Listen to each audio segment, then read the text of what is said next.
Bonsoir chers téléspectateurs et bienvenue à votre émission hebdomadaire Plein Feu. Donc ce soir nous allons parler de ces rencontres consultatives qui sont élargies préliminaires au dialogue national, qui ont démarré lundi passé au Palais des Congrès à Nouakchott.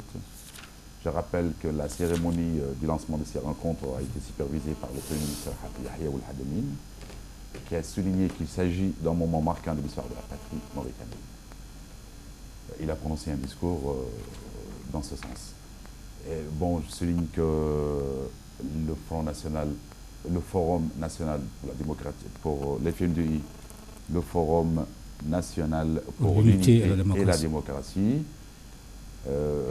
a qualifié cette réunion entamée le 7 septembre au Palais des Congrès de monologue, et il l'a qualifié en fait d'une simple comédie à la mise en scène douteuse. Donc pour parler de ce sujet, je reçois pour vous, chers téléspectateurs, Madame Fatimata Bass, qui est prof d'université, membre du bureau exécutif de l'IPER. Bonsoir. Merci. Et Monsieur Ahmed Douval Ould-Messoud, ancien gouverneur, trésorier du Forum national pour l'unité et la démocratie FDI. Bonsoir. Bonsoir, Monsieur Ahmed. Donc, merci d'avoir accepté notre invitation. Je commence par galanterie par Madame Fatimata Bass. Merci encore. Donc, vous accusez le front, ou le forum, en fait, je l'appelle toujours le front, le Forum national pour l'unité et la démocratie FNDI, vous l'accusez de saper toutes les initiatives qui peuvent aider à l'émergence d'un dialogue entre les différentes partis politiques. Pourquoi? D'abord, bismillah ar-Rahman ar-Rahim, wa salatu wa salam ala nabi al-Karim. Je remercie tout d'abord la chaîne privée Al-Wataniya de nous avoir donné cette opportunité pour parler d'un sujet aussi important et actuel que le dialogue national. Avant d'entrer dans le vif du sujet, je voudrais d'abord revenir au concept de dialogue. Qu'est-ce qu'on entend par dialogue? Le dialogue, en fait, dialoguer, c'est discuter, échanger des idées, communiquer. Parce que, comme le dit l'adage, de la communication jaillit la lumière. Donc, il est toujours nécessaire, il est toujours bon que ce soit un régime politique. Même dans notre sainte religion d'islam, le prophète Mohammed, paix et salut sur lui, avait entamé des dialogues avec les Qurayshites au moment où il était très fort, au moment où il était très puissant. Donc le dialogue, c'est un outil, c'est une arme pour les hommes forts. C'est l'approche méthodologique la meilleure dans le cadre de l'ancrage de la démocratie. Parce que nul ne peut dire que je détiens la vérité. Il faut qu'il y ait un échange, une concertation et aller vers un consensus pour la résolution des grands problèmes nationaux. Donc pour nous, au niveau de la majorité, nous pensons que nous avons toujours tendu la main à l'opposition d'une manière générale, au forum en particulier. Et le dernier appel en date, c'est lorsque le président de la République était à Chingiti lors du festival des villes anciennes. Il a demandé ouvertement à ce que nos camarades de l'opposition viennent à la table de négociation. Parce que nous n'avons que la Mauritanie, cette chère patrie. Il faut que nous la développions, parce que nous avons énormément de défis à régler. Aujourd'hui, en 2015, franchement, on devrait transcender tous les clivages, on devrait s'asseoir autour d'une table pour que nous-mêmes nous entendions sur la plupart des problématiques et nous cherchions ensemble des solutions pour un développement durable de la Mauritanie, parce que c'est ça la priorité en réalité. Donc, nous continuons à demander, nous continuons à tendre la main à nos amis pour qu'ils viennent nous rejoindre au dialogue qui aura lieu bientôt. Ça, ce n'est que des rencontres consultatives préliminaires, donc vous, au dialogue national inclusif. Donc en fait, vous êtes pour le dialogue? Nous, bien sûr, on est pour c'est exactement ce que dit le forum. Nous, on est déjà donc en fait, de son côté, le forum vous accuse de ne pas vouloir dialoguer au vrai sens du mot. Donc,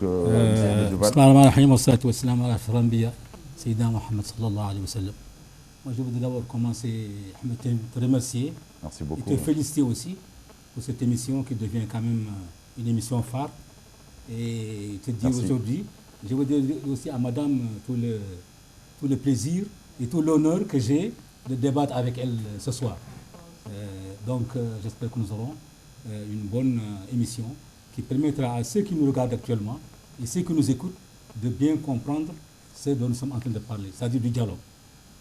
Si nous regardons, comme madame est professeure d'université, je pense qu'on doit toujours se référer au dictionnaire.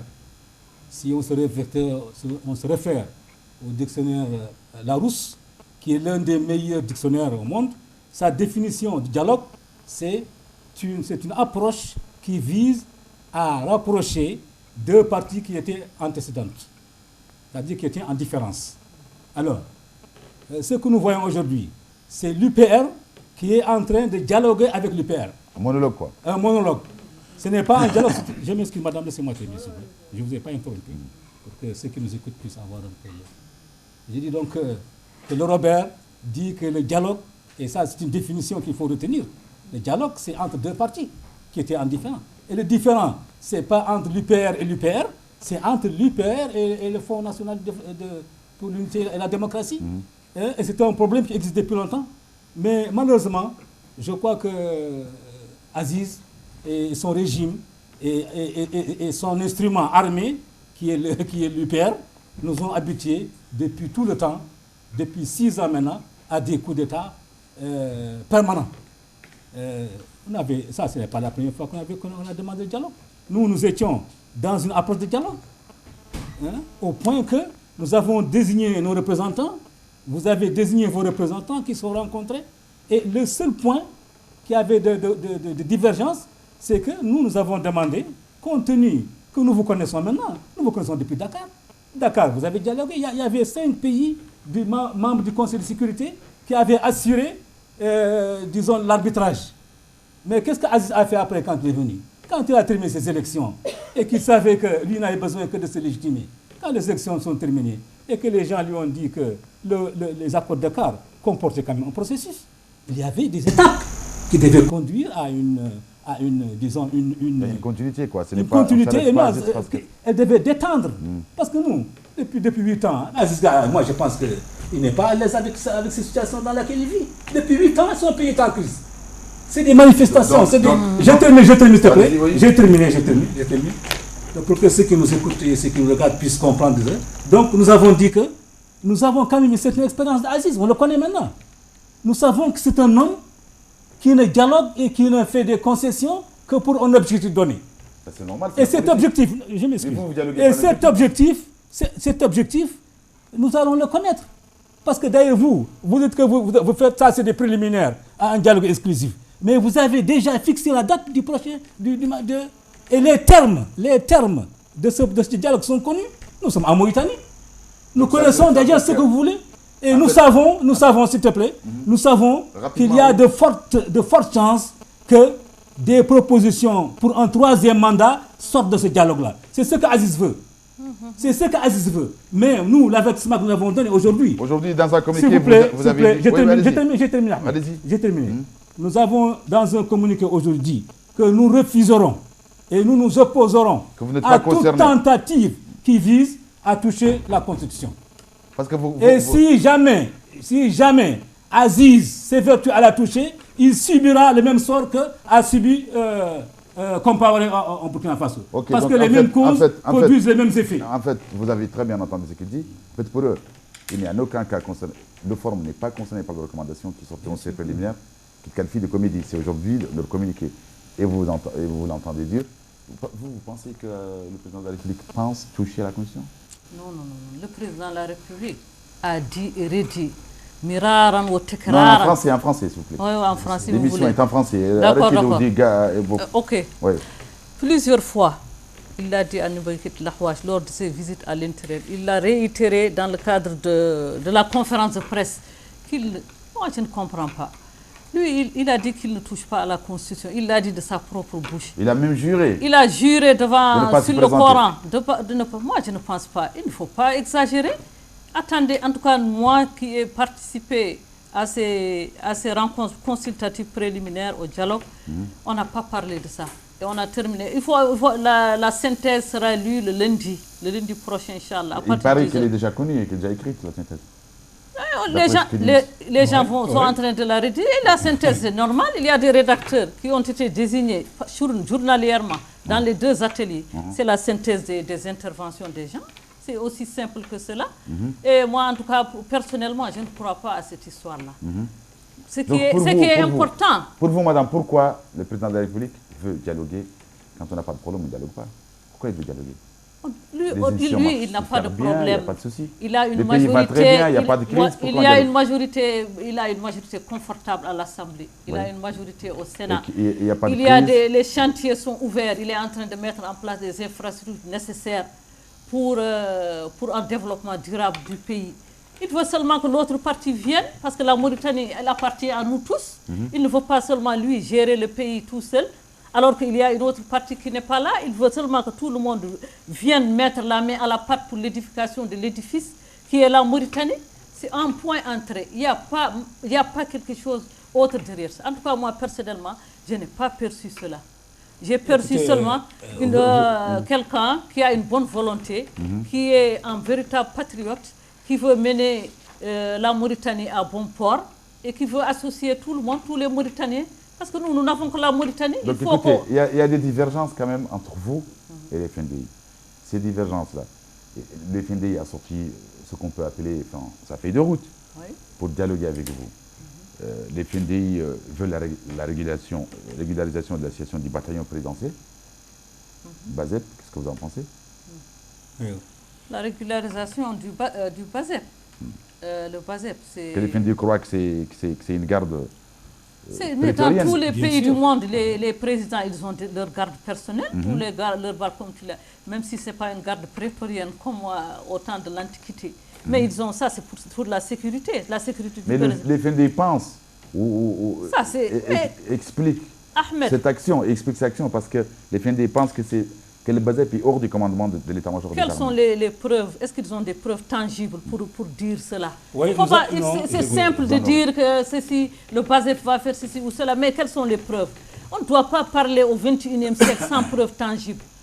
On a dépassé ces stades. Voilà, donc sur ce côté... Je veux d'abord apporter un correctif à ce qu'a dit madame. Oui, comme ça on va évoluer. Parce qu'elle a dit que le président a juré sur le Coran. Mais je veux rappeler à madame que le président avait juré sur le Coran qu'il ne fera pas de coup d'État, du temps du CMJD. Pourtant, il a fait un coup d'État. Alors, comment tu expliques ça? Oui, allez-y, continue. Moi, je lui pose la question. Non, mais c'est pas elle de poser la question. Elle m'a dit qu'il a juré. Mais je vais vous donner un exemple. Je m'excuse. Je m'excuse. Il a juré... Laisse-moi terminer, s'il te plaît. Attends une minute. Il a juré Africa 24. Devant un journaliste. Il a géré devant tout le monde. Il a dit, et puis tous les membres du CMJD ont juré qu'ils ne feront jamais un coup d'État. Mais lui, il a fait un coup d'État. Ne nous parlez pas d'Aziz avec le Coran. Nous sommes au courant des choses concrètes. Parce que nous savons que ça, lui, il ne respecte pas. Je termine. Ce que je voulais dire, pour que ceux qui nous écoutent et ceux qui nous regardent puissent comprendre l'état d'esprit de notre président, c'est qu'aujourd'hui, en Mauritanie, il n'y a personne qui le croit. Moi, je vais vous donner un exemple. J'ai mon petit-fils qui était aux États-Unis, et c'est un garçon qui est un peu percutant. Parce que d'abord, on les apprend à s'occuper de tout, à s'intéresser à tout. Quand Aziz, j'étais en train d'écouter le journal télévisé, j'étais en train de regarder le journal télévisé, quand Aziz a parlé de Chinguitti, quand il a dit qu'il appelle au dialogue. Alors, le petit qui était à côté de moi a commencé à rire. Mais ça m'a intrigué. J'ai dit, mais pourquoi tu ris? Mais il me dit, mais ça, papa, ça fait plusieurs fois qu'il dit ça. Ce monsieur ne croit pas au dialogue. Quand un enfant de 16 ans ne croit pas à un chef d'État, comment vous voulez que nous, des vieux qui avons roulé nos bosses partout, on peut le croire? Parce qu'il a juré. Il a juré sur le Coran. Mais il a déjà juré qu'il ne ferait pas un coup d'État. Et il a fait un coup d'État sur le Coran. Vous, quand vous parlez de... Nous ne sommes pas nés dans la dernière pluie. Monsieur le gouverneur, vous, quand vous parlez du bataillon du BASEP, le BASEP, c'est quoi le problème du BASEP? Il n'y a aucun problème. Non, il y a un problème. Il y a un problème parce que le BASEP est hors armée. Il ne répond pas. Ça, c'est vous qui le dites, mais... Non, c'est pas nous qui le disons. Ce sont des accusations. Des accusations gratuites. Nous savons, nous sommes en Mauritanie. D'accord, ça veut dire quoi, en Mauritanie? Le BASEP, il répond directement à Aziz. Et il est là pour asseoir le pouvoir d'Aziz, pour empêcher qu'une autre force ne vienne ne vienne bousculer Aziz. C'est ça son rôle. Non, non, Et je vous dirais mieux, Donc- il est mieux équipé que l'armée nationale. Ça, je l'ajoute. Mais l'armée nationale, justement, avec l'avènement du président, c'était une armée presque moribonde. La preuve, les attaques de l'Imqaïti, des autres localités, etc. Les terroristes sont venus jusqu'à Nouakchott, ici à Tavrakzan, ils ont tiré en plein jour. Ils ont tué des touristes aux environs d'Alec. d'ici là. Lui, c'est lui qui a reboosté cette armée, qui lui a donné ses titres de noblesse. Il les a équipés. Maintenant, c'est l'armée mauritanienne. Pourquoi les États-Unis, les pays de l'Occident, la France, ils sont en train de tourner au niveau du président pour qu'il essaie de gérer la problématique du terrorisme au Sahel. Pourquoi le G5 Donc, en fait, Sahel? Tout ceci, c'est parce qu'ils ont question. confiance à l'armée mauritanienne, ils ont confiance au président Mohamed Abdel Aziz. Il y a une sécurité. Qui n'a ménagé aucun effort. L'armée mauritanienne est allée jusqu'à dans la forêt de Ouagadougou pour poursuivre les rebelles. L'armée mauritanienne, c'est aujourd'hui qu'on peut parler d'une véritable armée. C'est aujourd'hui même parce qu'elle est dotée de moyens, des moyens logistiques, des moyens financiers, des moyens humains. C'est aujourd'hui qu'on peut parler d'une véritable armée, de la grande muette au vrai sens du terme, d'une armée républicaine. Mais pour vous, excusez-moi, pour l'appel au dialogue, c'est vraiment pour un débat contradictoire que vous... Bien sûr, c'est ce qu'il veut, parce que contrairement à ce qu'il a dit, il n'y a pas que l'UPR qui est là-bas. Il y a l'UPR, il y a les autres partis de la majorité. Il y a les partis politiques de la majorité. Il y a les gens il y a des personnalités du FNDE, justement, attendez. Mais ils les appellent partis cartables. Pour les FNDE, ce n'est pas des partis. Parti eux-mêmes, ce n'est pas un parti cartable. Non, mais je ne dis pas, je dis que c'est les FNDE qui le pensent. Il y a des personnalités du FNDE qui sont issues du RFD, qui sont issus de l'UFP, de Tawassoul, de tous les partis qu'on appelle l'opposition radicale. Ils sont venus et ils ont amené les idées du FNDE. Et ils ont participé activement et massivement à ces rencontres.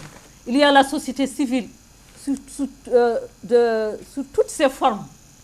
Là, il y a l'ordre des avocats, les professeurs d'université. Il y a les syndicats, les centrales syndicales. Donc tous les segments. Excusez-moi madame, est-ce que vous avez vu le communiqué des FND aujourd'hui? Il condamne en fait avec fermeté ce que vous venez de dire. Parce que lui, il appelle ça une dilapidation des deniers du peuple. Publics, non, absolument. Et même je voudrais... C'est pas ça, je parle de recours. Le recours par le pouvoir à la dénaturation de la vérité, à la duperie, à l'octroi des titres et de qualité usurpée à des personnes et à des partis politiques faisant d'eux les représentants à la comédie. Vous dites qu'il y a des gens des RFD. Qui? Il y a des gens de RFD. C'est-à-dire moi, je n'aime pas les citer. Non, on est avec des téléspectateurs. Je ne dis pas, je n'aime pas les citer. C'est-à-dire qui? Vous dites que vous avez avec vous l'avez présenté comme vice-président des RFD. Oui, il est là-bas. Il y a Mimti Semeta. C'est pas ça, c'est des personnes très importantes. Il y a Adam Moussa de l'IFP, il y a d'autres. Non, Adam Moussa. Pourquoi vous présentez Bilal Lourzek comme vice-président de l'IRFD et Badama comme quelqu'un de l'IFP? Pourquoi? Parce qu'il n'y a pas des partis politiques qui sont venus? Non, ils sont venus. De toute façon, c'était des présents, des individus qui sont issus de ces partis-là. On parle de ce point, non. Avant de rebondir, on parle de ce point-là. Je vais d'abord rebondir. Je vais rebondir sur S'il vous plaît, excusez-moi. Non, je vais rebondir. S'il vous plaît, vous allez rebondir après. Mais répondez à cette question d'abord. Pourquoi vous dites que les gens de l'IPR ou autres, les gens du pouvoir, ont usurpé des noms et qu'ils ont donné... Ils n'ont pas usurpé, les gens étaient là-bas, en chair et en os. Madame, laissez-moi s'il vous plaît. Attendez, vous avez... Moi j'étais là, je connais tout. Il était en chair. Je vais suivre, vous savez, répondez à ma question. Dans la stratégie de l'UPR, ils pensaient déstabiliser le front. C'est comme un morceau qu'on jette et pour que les chiens s'y battent. Il y a eu des contacts... Mais aucun parti. Il paraît d'ailleurs que, d'après les informations que nous avons reçues, qu'Aziz est très mécontent parce qu'on lui aurait dit qu'il y a des partis qui étaient prêts à quitter le FNDI pour rejoindre Mais il y a un parti, le parti Temam a quitté le FNDI pour rejoindre. Temam était d'abord à quitter depuis longtemps. Ensuite, Temam n'existe plus parce que Ould Horma l'a quitté. Il a quitté, c'est pas parce que Ould Horma quitte un parti politique. En tout cas, nous, on n'a pas vu un congrès qui désigne quelqu'un. Mais laisse-moi terminer, parce que chaque fois, tu m'interromps. Non, mais parce que non, il faut répondre à mes questions. Je voudrais d'abord dire à madame que le PR a tout fait pour déstabiliser les FNDI. Que ça n'a pas marché. Ça n'a pas marché, malheureusement. Mais pour elle, ça a marché. Il semble que le président est mécontent, parce qu'on lui aurait dit beaucoup de partis qui vont rejoindre. Personne n'est parti. C'est pour dire d'abord que le FND, il est composé de gens qui sont convaincus.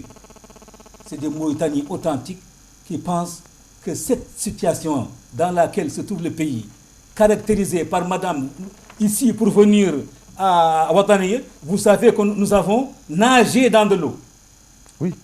Il aurait fallu un hélicoptère ou une barque pour arriver ici. Alors on construit des villes, bidons, à Telmesse, à Nbek Lahouache, à Chose, sur la Benoît Dibou, Chami, pour des trucs qui sont complètement farfelus, qui ne peuvent pas se justifier. Alors que vous avez votre propre capitale qui nage dans de l'eau. Par ailleurs, quand vous voyez ce qui se passe ici à côté de nous, au stade olympique, quand vous voyez ces immeubles, un stade olympique qui est un lieu de rencontre des jeunes, qui est là depuis 1984, aucun président n'a jamais pris 1 mètre carré de ce stade-là. Vous voyez aujourd'hui, on le découpe comme machin. C'est un dossier. Laisse-moi terminer, s'il te plaît. Allez-y, mais tu ne me laisses pas terminer. Mais justement, non, il faut répondre à ma question. Je vais répondre à ta question. Justement. Alors, quand vous voyez l'institution la plus respectable, qui est l'école de police, où nous formons nos agents, comment d'ailleurs ces gens-là vont être formés? Quand ils voient que leur propre local est en train de découper pour faire des trucs. Comment vous pouvez comprendre ça? Cette gestion-là, c'est une gestion catastrophique. Et ça, madame, je vous dis, ce n'est que la partie visible de l'iceberg. L'autre partie, on la saura quand Aziz ne sera pas là. Et je vous dis que la Mauritanie mettra 200 ans pour se remettre de cette gestion-là, de qu'Aziz a fait ces dernières années. 200 ans ou 300 ans. Non, mais comment vous répondez à ce qu'il, lui, il qualifie de dilapidation des deniers du peuple mauritanien? Je n'ai pas compris d'ailleurs. Il a dit que les écoles sont en train d'être vendues. Il y a la dilapidation des deniers du peuple mauritanien pour financer une activité qui concerne exclusivement un clan politique. Un parti. D'Aziz, du président Aziz. Non, moi je n'aime pas m'aventurer dans des choses qui ne sont dilapidation. Au contraire, lui, depuis qu'il a pris le pouvoir, depuis le mouvement de la rectification de 2008, en passant par l'élection de 2009 et de 2014, parmi ses objectifs, il y a la promotion de la bonne gouvernance. C'est quoi, entre autres, la promotion de la bonne gouvernance? Oui, il a envoyé un président. Attendez, c'est la lutte contre la corruption. C'est la lutte contre le détournement des deniers publics sous toutes ses formes. Donc, il n'a ménagé aucun effort par rapport à cette problématique-là de promotion de bonne gouvernance. Quand on nous dit que ça, c'est par exemple les écoles qu'on doit vendre, le cœur dans toutes les capitales du monde, le cœur de la ville, généralement on y met de grands immeubles. Mais vous avez entendu dans vous, comme prof d'université, est-ce que vous avez entendu déjà un pays qui vend des écoles? Non, c'est pas. Je n'ai pas parlé de vente. Non. C'est pas ce que je veux dire. Je veux dire que les zones-là qu'on doit vendre, c'est pour les réhabiliter, pour y mettre des choses qui vont avec le 21e siècle. Parce que ça date de l'indépendance. Il faut que ça soit... Pourquoi ne pas faire des parcs publics? Il faut que ça soit... Pourquoi ne pas faire des parcs publics? On peut en faire des parcs publics. Non, on les vend. Non, quand on les vend, on ne peut plus en faire ce qu'on veut. Quand on les vend à quelqu'un, on ne peut plus en faire ce qu'on veut parce qu'ils sont plus propriétaires. Non, c'est-à-dire dans les cahiers de charges, moi je ne suis pas très imbu de ce dossier. Ok, donc, tu comprenez, je ne veux pas m'aventurer dans ça. Moi non plus. Mais je sais quand même que ça doit être fait dans les règles de l'art par rapport au cahier de charges. Ils auront certainement ils vont donner des instructions pour qu'un certain nombre de, par exemple, les parcs ou bien des choses qui vont dans le cadre, il y a plus de vente dans le cadre public. Non, si un gouvernement prend mais ce n'est pas vendre pour prendre l'argent et mettre ça dans sa poche. Non, mais madame, le ministre des Finances a déjà répondu à cette question. Il a répondu justement à cette question. C'est vendu, c'est vendu. Il a répondu en long et en large et en travers à cette question au niveau de l'Assemblée. Et il a demandé à ce que l'Assemblée forme une commission. Une commission pour voir elle-même par rapport à la transparence. Vous n'êtes pas au courant de Je suis au courant, mais je ne veux pas m'aventurer dans ça. Non, mais c'est pas ça. On parle du dialogue. Ça c'est un peu une digression. Allez-y, nous on parle de dialogue. Non, nous sommes en train de parler. Mais par rapport à la dilapidation des biens, je ne suis pas d'accord avec... Quand on lutte contre la corruption, ça veut dire qu'on n'est pas là pour dilapider. Lui, il lutte contre la corruption. Son gouvernement lutte contre la corruption et contre toute forme de détournement de deniers publics. Ça, c'est clair. Monsieur le gouverneur, excusez-moi, mais si vous n'écoutez pas mes questions, vous ne pouvez pas y répondre. Ce qu'elle vient de dire, toute la Mauritanie dit à peu près la même chose. Le président Aziz lutte contre la corruption. Par rapport, nous, on vient de loin.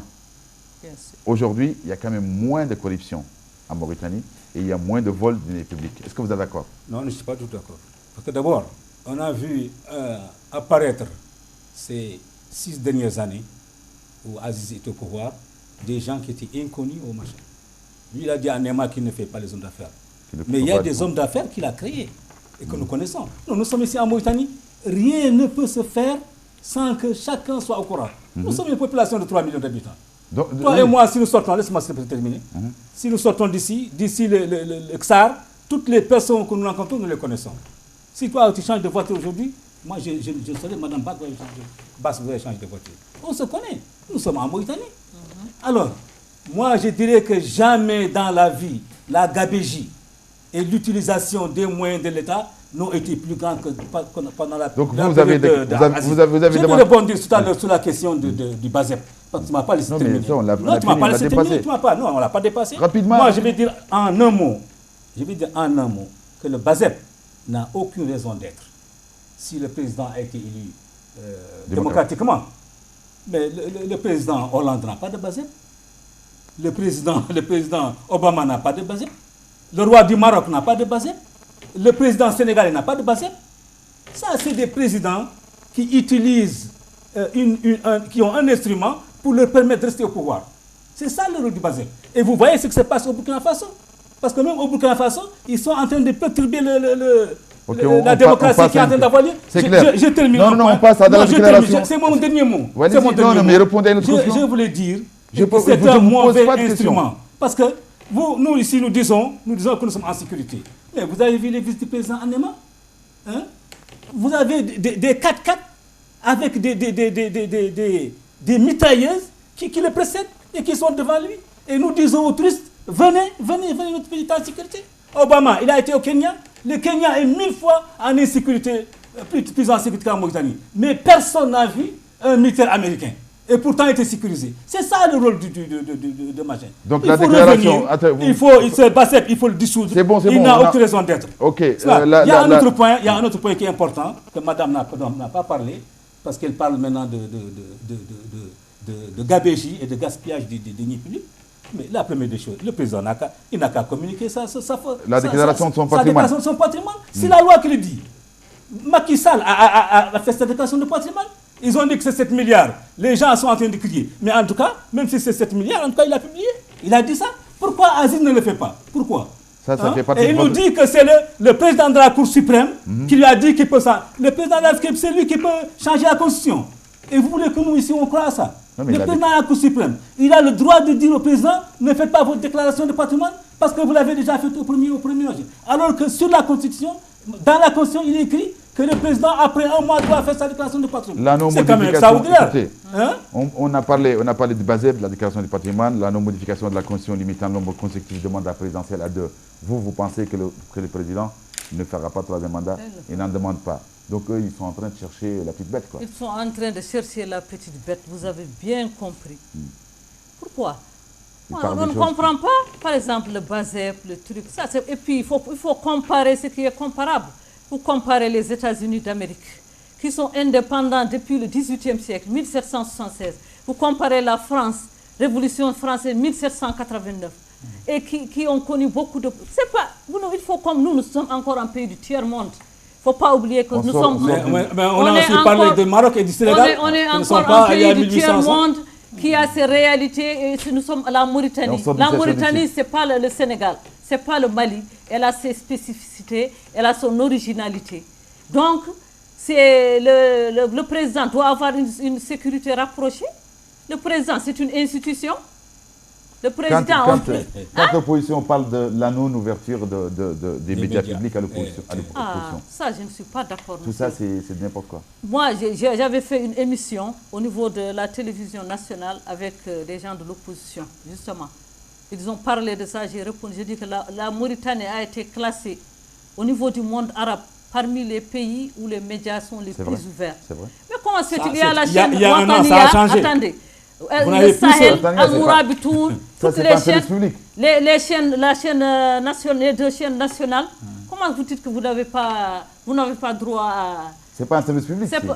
Oui, mais dans les médias publics, la radio nationale et les deux chaînes de télévision. C'est des médias publics. Moi, en tout cas, je ne suis pas d'accord pour cette approche. Moi, je suis sûr que si l'un de vous est invité au niveau des chaînes nationales, vous êtes les bienvenus là-bas. Est-ce qu'ils sont invités? Est-ce qu'ils sont invités là-bas?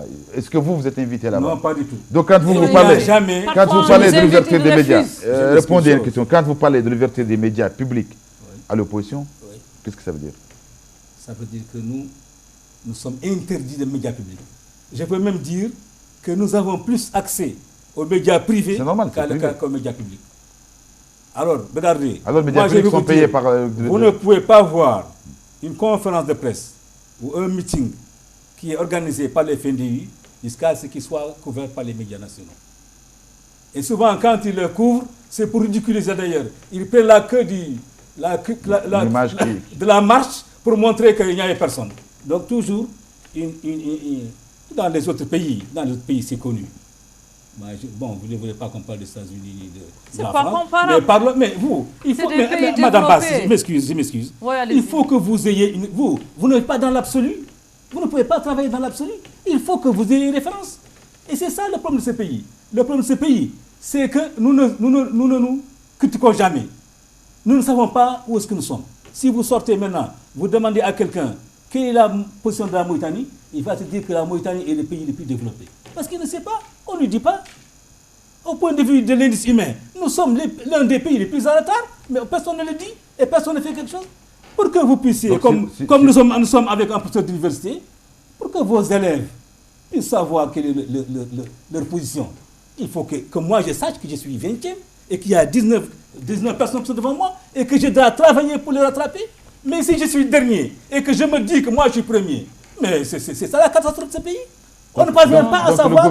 Nous sommes parmi les États, même aujourd'hui pour les femmes, parce que nous avons une femme, la Mauritanie a été citée parmi les pays, les 10 derniers pays au monde où une femme a besoin de l'autorisation de son mari pour voyager, pour avoir un passeport, pour travailler. On n'a pas besoin de l'autorisation d'un mari. En tout cas, ça a été dit. Ça a été dit aujourd'hui par une enquête des Nations Unies. Vous pouvez vous référer aux statistiques qui ont été envoyées. Non, ils ne sont pas en Arabie Saoudite quand même. Monsieur le gouverneur, le gouvernement propose de débattre avec vous des élections, des municipales, législatives, présidentielles, anticipées, tout ça, et vous n'avez pas accepté. Mais nous avons accepté. Qu'est-ce que vous voulez? Il faut comprendre. Laissez-moi pour que les autres qui oui, mais allez-y, que répondez à ma question. Vous expliquer. La vocation d'un parti politique, c'est de participer aux élections. Oui. Si un parti politique dit qu'il ne participe pas, ça veut dire qu'il n'a pas vu la moindre brèche par laquelle il peut s'en sortir. Et c'est souvent le cas. Oui. C'est souvent le cas. D'accord. Ça, c'est probablement oui. Les élections ici, ils sont taillés sur mesure. Abdelaziz ici en 2009, il a dit 3 mois avant les élections qu'il sera élu par 52%. Il a été élu par 52% parce qu'il savait qu'il avait déjà le fichier électoral avec lui. Mais ça c'est la vérité. Il faut accepter les choses. Il faut accepter les choses. Mais est-ce que vous pouvez entendre ce que disent les gens, qu'il y a des partis politiques qui ne veulent pas aller aux élections parce que tout simplement ils savent qu'ils ne vont pas ramener quoi? Comment ça? Un parti politique qui n'a pas de chance, qu'est-ce qu'il fait? Il n'y a pas de militants. Il rassemble des milliers de gens. Vous avez vu les marches des FNDI. Ils ne peuvent pas. Tawassoul n'a pas de gens. Le RFD, il remplit les stades. L'EFP remplit les stades. Ce n'est plus le cas. La PP remplit les stades. Donc vous pensez la même chose? Non. Nous pensons qu'ils ne veulent pas venir aux élections parce qu'ils n'ont pas assuré leur arrière. Ils savent qu'ils n'auront rien en fin de compte. Ils n'auront ni il n'y a pas assez de sympathisants. Il n'y a pas assez de sympathisants. Tous les gens sont en train de venir à la majorité, principalement à l'UPR. Pourquoi? Parce qu'ils ont vu que le président de la République a fait des réalisations concrètes et tangibles. Il a, au niveau des infrastructures routières, portuaires, aéroportuaires, scolaires, sanitaires. Donc la liste est extrêmement longue. Donc est-ce que vous pensez... on a compris les divergences maintenant. Est-ce que vous pensez d'autre part, attendez, par rapport au refus de faire les élections. Parce que, par exemple, en 2009, ils ont dit qu'il faut qu'il y ait un gouvernement d'union nationale. On l'a fait. Il y a la CENI, les accords de Dakar. Après, ils nous ont raconté une histoire qui ne tient pas la route. Que les choses, le bas, il est en train de sauter pour aller dans les autres cases. c'est une histoire quand même. Ça veut dire que c'est des faux Nous joueurs. avons maintenant la CENI. Des mauvais joueurs, quoi. La CENI, elle est là. Le ministère de l'Intérieur n'y participe pas. Les membres, personne n'y participe. C'est une organisation. Et c'est la seule dans la sous-région. C'est en Mauritanie seulement où l'opposition a un statut légal. Il faut regarder les pays de la sous-région. Et où on a une CENI. Une commission nationale indépendante qui gère les élections de A à Z. Madame, même les partis politiques de la CAP, qui n'ont pas boycotté les élections municipales, les dirigeants de ces partis politiques ont dit que la CENI est incompétente. Ah, bien sûr. Même ceux qui ont participé. La CENI est incompétente, ça c'est une autre paire de manches. Attendez. Ceux qui ont participé, je dis bien. La CENI, peut-être, si elle est incompétente, c'est une autre paire de manches. Peut-être qu'ils n'ont pas choisi les gens qui sont capables de faire. Mais quand même, il y a quand même une structure qui est là. On ne peut pas dire que c'est le ministère de l'Intérieur qui a géré ceci ou bien c'est les anciens gens du ministère de l'Intérieur. Non, ce n'est pas les anciens. Eux-mêmes, les gens de l'opposition, ils ont leurs membres au sein de la CENI. Et je veux vous dire, même aux États-Unis, vous vous rappelez les élections, il y a de cela quelques années. Il y a eu des problèmes à Détroit. Donc répondez à ma question. Des problèmes. Oui, ça veut dire que même aux États-Unis, aux États-Unis, il y a des problèmes. En France, il y a des problèmes. En Grande-Bretagne, il y a des problèmes. Oui. Alors que ce sont des démocraties qui existent depuis plus de 2 siècles. Donc quels sont les compromis aujourd'hui possibles avec les FNDI? Vous pensez qu'il y a des compromis? Les compromis, c'est que nous, au niveau de la majorité, nous leur avons tendu la main. Nous continuons à leur tendre la main. S'ils nous donnent des garanties comme quoi qu'ils vont participer, on est ouvert. On est ouvert pour qu'ils participent. On veut qu'ils participent. Pour que la Mauritanie puisse avoir un truc consensuel. Donc vous avez dit... Nous ne savons pas ce qu'ils veulent maintenant. Monsieur le gouverneur, vous avez dit que vous voulez que les gens du pouvoir s'engagent par écrit à rester au-dessus des partis, à garantir en tant que premier magistrat du pays, pour le président de la République, l'indépendance de la justice. Tout ce que vous avez demandé, n'a pas été écrit selon ce que vous avez dit. Est-ce que c'est vrai? Nous avons demandé, et je tiens encore à rassurer madame, que les FNDI est prêt pour le dialogue. Bien sûr, mais le dialogue sérieux. Pour les compromis nous en avons marre d'être tout le temps, disons, les dénoms de la farce. Aziz nous prend, il nous utilise pour quelque chose, et après il dit non, allez-y Dakar, allez-y voir ceci, allez-y là-bas, non, vous êtes ridicule, non, vous êtes des vieux révolutionnaires, on n'a jamais vu des vieux révolutionnaires, et il nous critique dans tous ces meetings. Nous avons marre de ça. Nous, à l'école, quand on était des enfants, on nous a appris quelque chose. C'est quoi?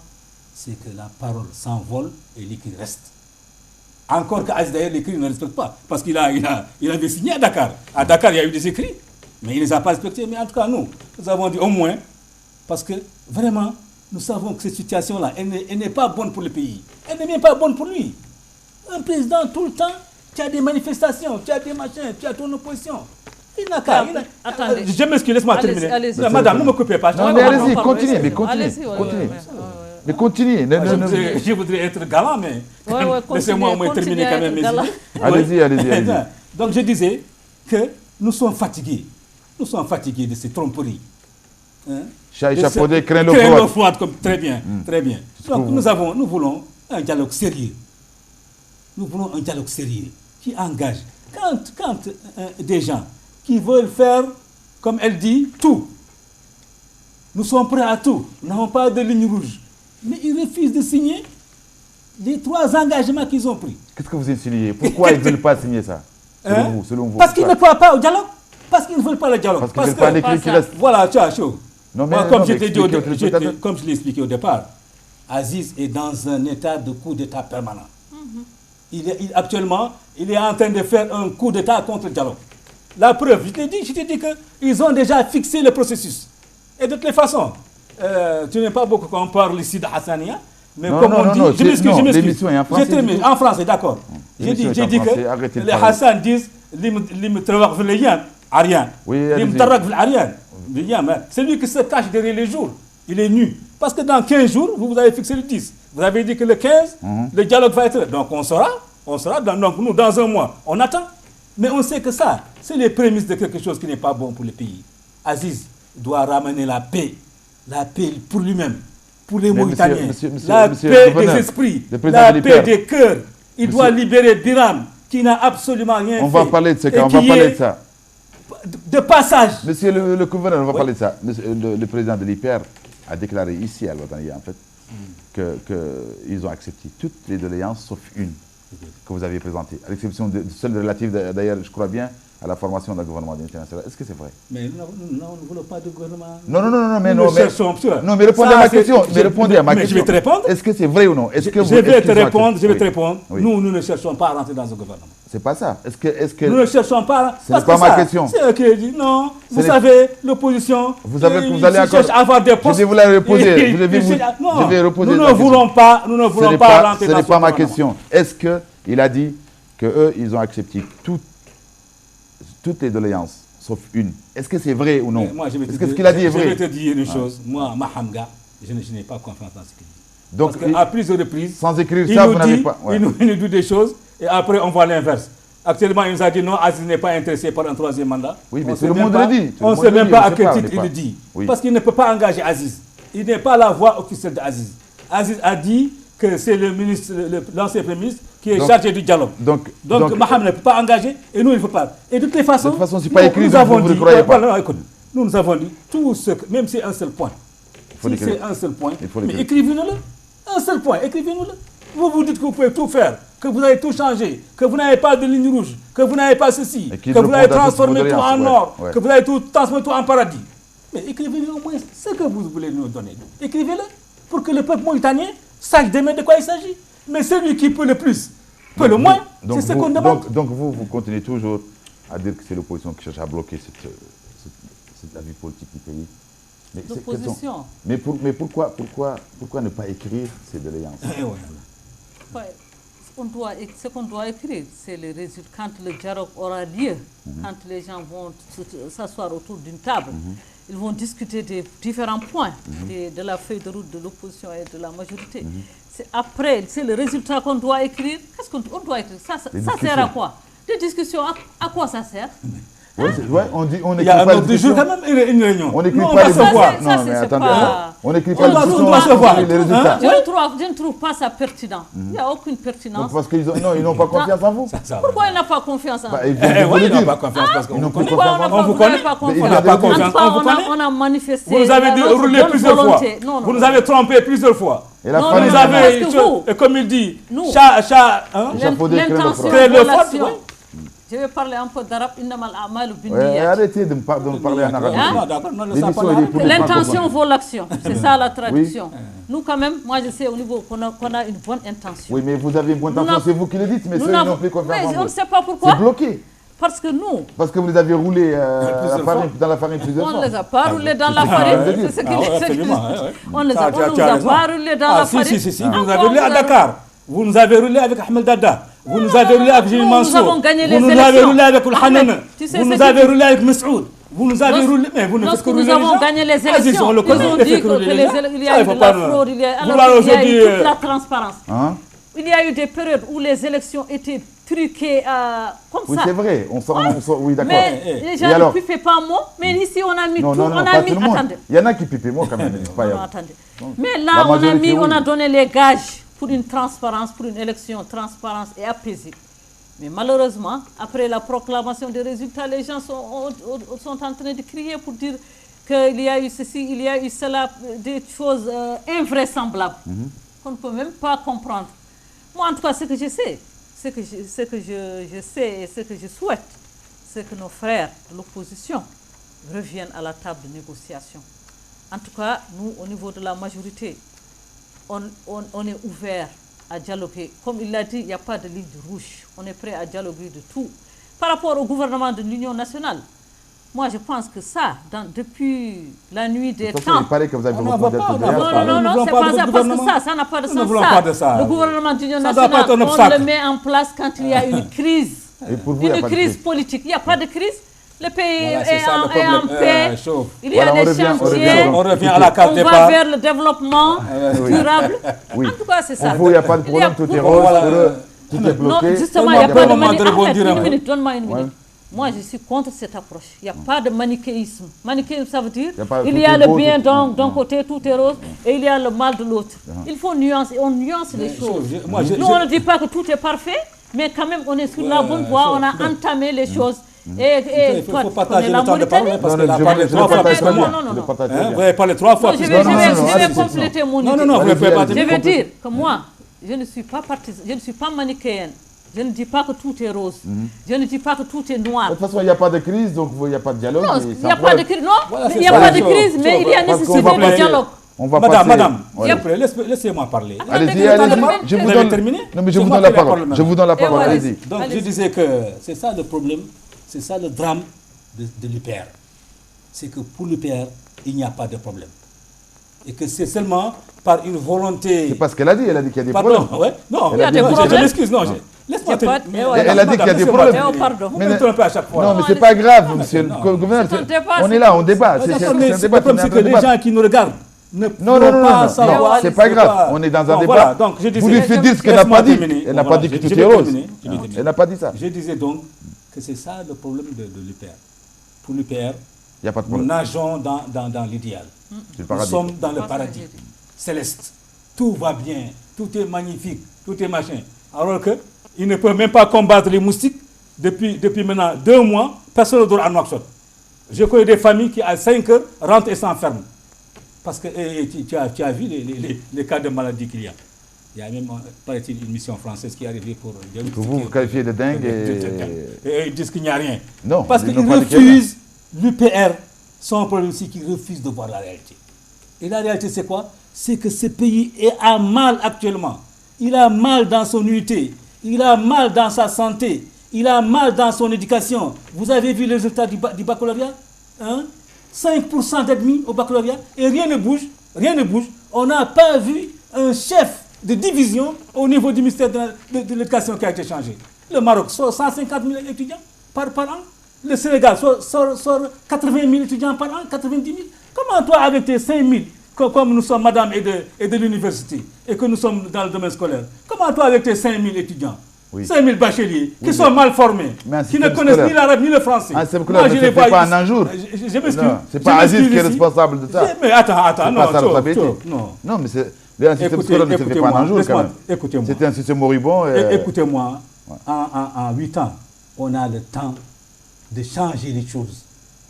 Nous, malheureusement, moi je vais dire d'ailleurs, je vais avouer quelque chose, que j'ai été très déçu par Aziz.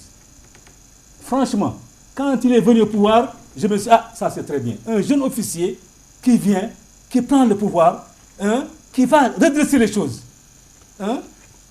Et aujourd'hui, qu'est-ce qu'on constate? On constate même que le vieux, je m'excuse, le vieux marabout, hein, Sidi Mohamed Cheikh Abdullahi, est plus révolutionnaire qu'Aziz. Il est plus juste qu'Aziz. Il est plus enclin envers les Mauritaniens. Il a plus d'humanité envers les Mauritaniens. Est-ce que je peux vous poser une question, alors que nous, on pensait que nous avons un Kadhafi, un Jerry Rawlings ou un Nasser qui allait faire de la Mauritanie en 20 ans un pays développé. C'est ce qu'on pensait. Mais au lieu de ça, c'est pas le cas. Okay, il va s'accumuler avec des conservateurs, avec des machins. Aujourd'hui, la Mauritanie, j'espère qu'on va y revenir, est classée parmi les premiers pays esclavagistes au monde. Oui, comment on peut accepter ça? Comment vous pouvez être un président d'un pays? Vous acceptez qu'à la radio, on vous dit, monsieur votre pays est un pays esclavagiste. Monsieur le gouverneur, excusez-moi, vous êtes en train... Mais c'est extraordinaire. Écoutez, vous êtes en train de parler tout seul. Vous parlez maintenant, vous parlez de l'esclavage. Oui. Là, vous demandez l'application stricte des lois abolissant et criminalisant l'esclavage. Oui. Et vous dites que la Mauritanie est un pays qui est en arrière par rapport à tout le pays du monde par rapport à l'esclavage. Oui. Mais toutes ces lois qui ont été adoptées à l'unanimité au cours des sessions plénières, aux dernières sessions plénières.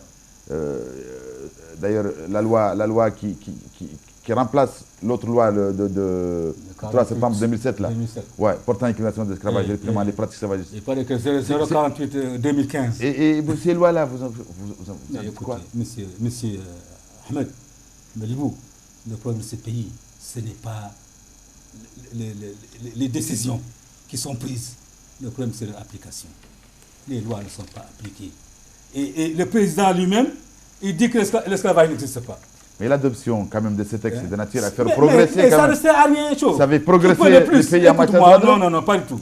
Qui peut le plus, peut le moins. La loi 048 de 2007, elle n'a jamais été appliquée. Ouais, si tu veux changer les choses, moi, j'aurais voulu que la loi de 2007 soit appliquée et que le président... Comment ça n'a pas été appliqué? Je termine, laisse-moi terminer. J'aurais voulu que le président constate que malheureusement, cette loi n'est pas suffisamment sévère. et qu'il déclenche une loi plus sévère pour que les esclavagistes soient... Non, il n'a pas fait ça. C'est les Nations Unies. C'est les Nations Unies qui ont dit, monsieur, écoutez, vous madame, condamnez... c'est bon, je termine, non, j'ai pas terminé. Laisse-moi terminer mon idée. Mais si, bon, non, je n'ai pas terminé une chose. Les Nations Unies ont dit à Aziz, vous ne pouvez pas considérer quelqu'un qui a volé un téléphone, ou qui a volé un morceau de pain, ou qui a volé un morceau de viande. Comme un esclavagiste, Non, il est condamné plus gravement qu'un esclavagiste. C'est ça le problème. Okay. Et on est tout le temps en train de courir des Nations Unies. Mais ce que je veux dire, pour terminer, c'est que Aziz n'a pas besoin d'attendre les Nations Unies. Il ne doit pas attendre que les autres viennent lui dire à faire ceci, ça. Il doit le faire lui-même pour le peuple. L'UPR, je vais terminer là. Mais vous pouvez pas, je suis venu pour le 29, pour la marche du 29, je suis venu au siège de l'UPR pour demander à ce que les gens viennent assister avec nous à la marche. Ils ont tous refusé. C'est normal. Parce qu'Aziz ne veut pas. Vous êtes en train de faire de la politique. Oui, mais quelle politique? On ne fait pas de politique. On revient à ça, à cette idée. Lui, il parle de l'esclavage. Avant d'arriver à l'esclavage, je vais répondre à un certain nombre de questions. Rapidement. Par rapport à la problématique des moustiques, c'est une problématique qui est générale au niveau de la sous-région. C'est dû au changement climatique au niveau planétaire. Et alors, attendez. Et alors, mais il y a une campagne qui a été enclenchée depuis la semaine passée pour la pulvérisation des eaux stagnantes. Vous avez attendu que le... Non, quand même, ce sont des ébauches de solutions. Pardon, une seconde. Mais non. Vous avez attendu que les réfugiés sortent en communiqué pour parler de la dengue? Non, pas du tout. Non. Le Premier ministre lui-même, il est parti lui-même dans les hôpitaux. Oui, mais un mois avant, les réfugiés avaient sorti. Et il a donné des instructions pour que des mesures adéquates soient prises pour éradiquer les moustiques et pour donner des soins adéquats. L'opposition a marqué un point, c'est bien ça? Non, l'opposition n'a pas marqué. Si, c'est un mois avant les réfugiés. Par rapport au résultat du baccalauréat, cette année 2015 a été décrétée par le président de la République comme année de l'éducation. L'éducation, moi j'appartiens au système éducatif. Je connais ce qui se passe. Je sais qu'un pays qui n'a pas un système éducatif performant, il est voué à l'échec. Ça, on l'a dit haut et fort. Nous, au niveau de l'IPR, on a fait des commissions qui sont chargées de voir depuis l'indépendance jusqu'à nos jours et de faire des propositions. Qui a ces commissions? Qui en fait partie? On a appelé les anciens, les inspecteurs, les professeurs, même sont à l'opposition, les gens, on a réfléchi. Parce que, attendez, Mohamed Ahmed. Je pose ce que vous appelez tous les inspecteurs de ce pays, même s'ils sont de l'opposition. Non, mais il y a déjà une réflexion. Après la réflexion, il y a eu les journées de concertation, parce que l'éducation, c'est un problème transversal. Il y a des problèmes tels que l'éducation, la sécurité, la stabilité du pays, l'unité nationale, la cohésion sociale. D'ailleurs, ils viennent de fermer plus de 80 écoles privées. D'accord, je vais le dire, je l'ai écrit. Donc ce sont des problèmes transversaux. Ça concerne la majorité, l'opposition, ça concerne tout un chacun. Et donc je vais rebondir sur ça. Il y a 80 écoles qui seront fermées parce qu'elles ne répondent pas aux critères normatifs d'ouverture d'une école. D'autres écoles vont suivre en fait. D'autres écoles vont suivre. C'est normal. Par rapport à l'esclavage. Non, mais gardez. C'est normal. Non, mais gardez ça. Maintenant, c'est vous qui m'interrompez. Non, je ne te viens pas parce qu'on ne va pas autoriser une école tant qu'on ne sait pas répond aux conditions. C'est pas une responsabilité. On marchait pendant 5 ans, 6 ans. C'est pas on se réveille un matin, on dit bon, il faut les fermer. Ça, c'est pas la responsabilité de ce gouvernement. C'est pas Aziz qui a autorisé. Ça, c'est pas la responsabilité de ce gouvernement. C'est vrai. Ça date des listes. On continue tout le temps en train de... Les écoles qui sont là depuis des années. Attendez. Le passé est passé. Par rapport à ça fait 8 ans que vous êtes... Laissez-moi terminer. Par rapport à la résolution de la problématique de l'esclavage, il y a les lois qui ont été mises en application pour essayer d'éradiquer ce phénomène de ce pays-là. Et d'ailleurs, le ministre qui a été fait. Il y a l'agence Tadamoun. D'ailleurs, le ministre de la Justice, dans sa déclaration devant les parlementaires, n'a pas nié l'exemple de l'esclavage. Au contraire, il a même dit que... Aziz l'a pas... Oui, mais Aziz doit présenter ses excuses aux esclaves. Il y a la création de l'agence Tadamoun qui est là. Comme les gens en France. Monsieur le gouverneur. Tous les féodaux écoutez. L'agence Tadamoun qui doit accompagner... François Hollande a présenté les excuses pour l'esclavage en France. Pourquoi lui, il ne présente pas ça? Vous me coupez la parole. Donc, il y a l'agence Tadamoun qui a été créée pour mettre en terme aux séquelles de l'esclavage. Qu'est-ce que c'est que Tadamoun? Qui a créé des écoles qui finance au niveau des Adouaba. Moi, j'étais préfet à Tijigja. Parce que j'étais préfet à Tijigja. Tadamoun finance le pavage des Tijikja sur le compte de la lutte contre l'esclavage. S'il te plaît, là, il faut me laisser terminer. Parce que l'émancipation de ces franges de la population, ça passe par l'éducation. Le pavage des rues de Tijikja, c'est ça qui va mettre fin à l'esclavage. C'est pas le pavage. Le président l'a vu, il n'est pas travaillé pour recadrer, il dit qu'il faut recadrer les choses. Le pavage des rues. On met ça sur le compte de l'esclavage. Attendez. Moi, les gens ne sont pas là. Dans le moindre souci de ces gens, que ce soit les gens de Moi, je parle de l'émancipation de ces franges. Les responsables de Damoun ne sont pas là. Mais ils n'ont qu'à venir. Je dois dire on les appelle d'ailleurs. Le président l'a dit, il l'a vu. Pardon, laissez-moi terminer. Le pavage des rues de Tijikja. Vous voulez pas que ça sur l'esclavage. Vous voulez pas qu'il vous interrompe. Vous voulez pas qu'il vous interrompe. Laissez-moi Vous terminer voulez mon pas qu'il idée. vous interrompe. Non, mais ne me cite pas Tadamoun parmi les... Je vais bien citer Tadamoun parce que c'est une agence... Écoutez, c'est le dernier point, il nous reste encore 5 minutes, 6 minutes. Chacun va prendre 3 minutes. Donc prenez vos 3 minutes, comme j'ai commencé par vous, je vais finir par monsieur le gouverneur. Allez-y. Moi, je veux dire... Ne l'interrompez pas. Comme ça, elle ne va pas vous interrompre. Dans le cadre de l'unité nationale et de la cohésion sociale. L'unité nationale, c'est tout. Ça englobe le passif humanitaire, ça englobe les séquelles de l'esclavage. Par rapport à cela, je dis que la création de l'agence Tadamoun va jouer un rôle important pour l'émancipation. En tout cas, moi, je suis confiante. Je suis optimiste. L'émancipation de ces franges de la population. Parce que sans leur émancipation, par le biais de l'éducation de base, par le biais de l'alphabétisation, par le biais de la formation, il n'y aura pas d'émancipation. Il faut que ces gens-là soient instruits. Et par rapport à cela, il y a ce qu'on appelle, l'agence Tadamoun a créé, le ministère de l'Éducation, en rapport avec Tadamoun, a créé ce qu'on appelle les ZEP, les zones d'éducation prioritaires, focalisées uniquement sur les Adouaba. Ça, c'est les Adouaba. Ici, en France, c'est les banlieues. Mais ici, c'est les Adouaba. C'est pareil, les pauvres, quoi. Oui, justement, c'est pour les émanciper. Non, la pauvreté, elle est transversale. Je ne suis pas d'accord avec cette approche aussi manichéenne qui dit que c'est les Haratines qui sont pauvres. Les Haratines sont pauvres, il y a des Poulards qui sont pauvres, des Maures blancs qui sont pauvres. Les Poulards d'origine esclave sont pauvres, bien sûr. Même les Poulards nobles, les Wolofs nobles et les Soninké nobles. Les Poulards nobles, ils ont quand même les terres. Les Poulards nobles, ils ont les terres, ils ne peuvent pas être pauvres. Ils sont pauvres. Oui, mais c'est rare d'être... Il ne faut pas... Les choses-là ne sont pas aussi tranchées. Dans la vie, toutes les choses ne sont pas nettes comme ça tranchées. Il faut toujours nuancer les choses. Donc moi, je suis en tout cas optimiste.